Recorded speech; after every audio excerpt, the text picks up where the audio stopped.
Hello, everybody. Welcome back to Advisory. I hope you had a great Monday and your Tuesday is also going well. Don't forget, we just have 3 more days until spring break. So, I want to give us an update on our exact path use, find out which advisory teachers are our leaders, and also to find out who has won where'd they go? My Sonic gift cards here. I've got two right here just for you guys. So, we'll see who is the winner. So I had a few teachers ask me, how do we see student progress and how do we see what the students are working on? So I wanted to show you teachers this real fast. So I'm going to exit out of here. And if you go to district links and then scroll down to Clever, just like the way the students do, click on Clever. And it's going to be the big E. It doesn't work on mine the same way it works on yours. So it has the big E and it has all of the rainbows around it. And then if you'll click on that, you should have a screen that looks just like this. And if you click up here on Exact Path, so if you click on Exact Path, then what it should do is bring up something that looks similar to this. And here you see My Classes. Math, reading, language, arts. So if you want to click on, let's say, math, and then that's going to give you 4 different options: learning paths, diagnostics, etc. So I'm going to click on learning paths, and I have this written down for you. Learning paths. And then what you'll do there is simply write your name. So type up your last name. So if that's Mr. McBride,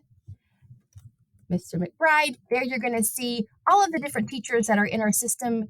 And then Mr. McBride's class is going to populate up. And then you're going to see all of your students. And you can see the students in 2 different views. You can do it in current activities, and it shows you what everybody is working on right now. And then you could click on Knowledge Map, and that gives you a much bigger area. It's a big rectangle, and it has all the skills, and you see where students are, and they populate all the way around. So those are 2 different ways you can look at it. And then if you want to see reading, once again, click back up here to reading, learning paths, and then type in your name there, and you can find out again. So that's the way that you can look at your students and find out how they are doing.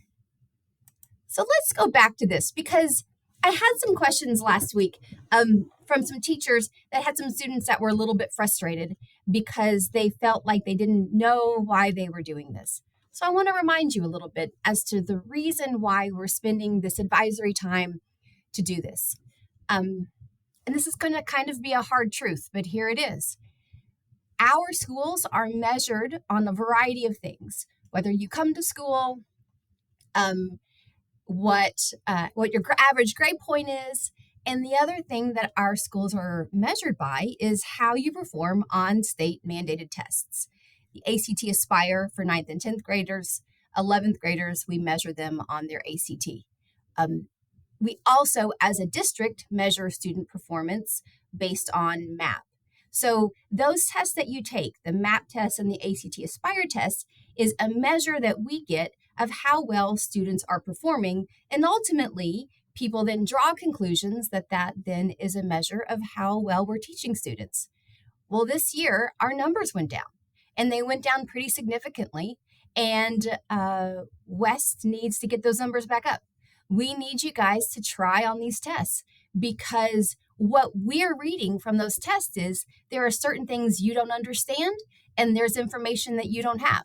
And so our job now, based upon that test data, is to provide you more and more intervention and remediation to get you those skills. So our question to you really is, if you are tired of having to do all these remediations, I need you to try harder on this test.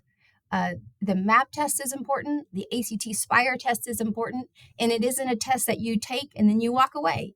Instead, it's a test that gets measured by the state, and then we're going to take it and we're going to say, wow, the 9th grade class has got 35% are only considered ready in math.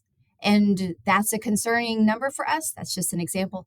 And so we want to make sure that we're intervening and helping you. So next year, if you don't want to spend more time doing these things, try on these tests. Try on MAP, try on ACT Aspire, please.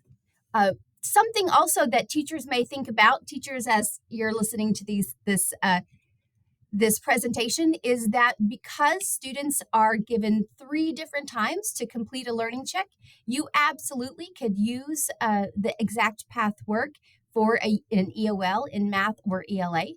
Certainly, you can use them in your classrooms. You can use those in your own advisories. But if you want to set up an opportunity within your classroom to give students some credit or some, an EOL grade for the work that they do in advisory, you absolutely can. The other piece is if a student is choosing to not do the work and is rude and confrontational, you can absolutely give them detention. That's considered insubordination. And as you know, our detention hall is in the lecture hall. There's lots of room available. So students, I need you to work on this. I need you to try hard. And the hope is that this exact path is going to provide you information and knowledge you need to be able to do well and then score better on those tests. Okay, here comes the fun part. Our advisory leaders, Ms. Ray, Ms. Snyder, Mr. Ward, Ms. Resnichek, Ms. Skordahl, and Mr. Koning, you guys are rocking it. We're seeing some movement here in our 10th grade, so great job. Very good. At this point, these 6 teachers will be the ones that get the opportunity to take a nice 2-hour-long lunch. If you want your teacher to be able to have a nice long 2-hour lunch, get to work, and teachers, get them working so that you can have a little time off. And without further ado, our leaders in 9th and 10th grade, Owen Boyd. Woo! Owen, you are killing it. I think he's got the most number of trophies of any student at West. So fantastic job, Owen. And Allison White is right behind. So Owen and Allison, I will send these to your classrooms today. And I did wanted to tell you that yesterday, the Exact Path people came by and then they brought some additional gift cards that I'm just going to be giving out randomly to people who email me, who email their teachers that say, hey, this is what I learned or this is what I did. So let me know how things are going. Feel free to email me. I'm Miss DeWitt, of course, the 10th grade assistant principal. Miss Hayden is your 9th grade assistant principal if you need anything from her. You guys have a fantastic week. Great job, Owen. Great job, Allison. And have a good spring break. Bye.